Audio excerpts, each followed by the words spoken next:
10里不同风，5里不同俗。就在咱们这一个福建省，每个地方过端午啊，竟然就这么的不同，这么的带劲儿，这么的出圈儿。今天呢是农历的5月初5，传统端午佳节。志新在这儿跟您聊一聊福建人是怎么过端午的。石狮酣江的海上泼水节是当地独一无二的端午名片，这也是闽台对渡文化的产物。古时的酣江呢是两岸通航通商中心码头，船工们借着泼水消暑，祈求吉祥，久而久之呢，就发展成了敬舟泼水的习俗。那现如今呢，人们大多3、5结伴，乘着小船，几十上百艘，浩浩荡荡的向酣江古渡进发。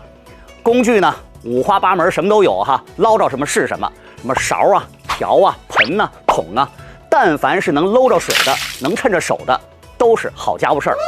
这水啊，更是就地取材。是咸是淡，这不要紧啊，顺着船帮捞一勺，咱们就能用。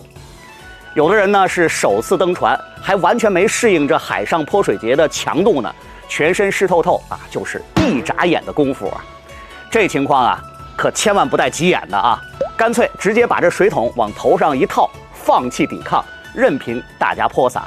因为甭管是泼水的还是湿身的啊，要的就是集午时水的福气，咱们只管享受就行了。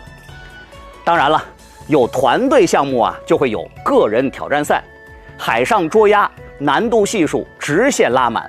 挑战者不但是要走过一个涂满油脂的独木桩，还得在海上啊跟鸭子斗智斗勇。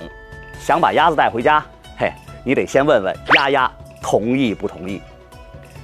到了莆田呢，想看赛龙舟的朋友可就有眼福了。从宋代以来，龙舟竞渡就是当地最受老百姓欢迎的端午活动。不过在这儿呢，赛龙舟摇身一变，改名爬龙船。这改头啊，还要换面。莆田的龙舟长得特别有辨识度。哎，您看，在这船头装着一个木雕龙头的，这叫老船。要是看见像这个航母的滑跃甲板的，那肯定叫齐头船。我听当地人说，每年爬龙船最忙的呢，就是造船的老师傅了。莆田龙舟传统制作技艺传承到今天呢，已经是第5代了。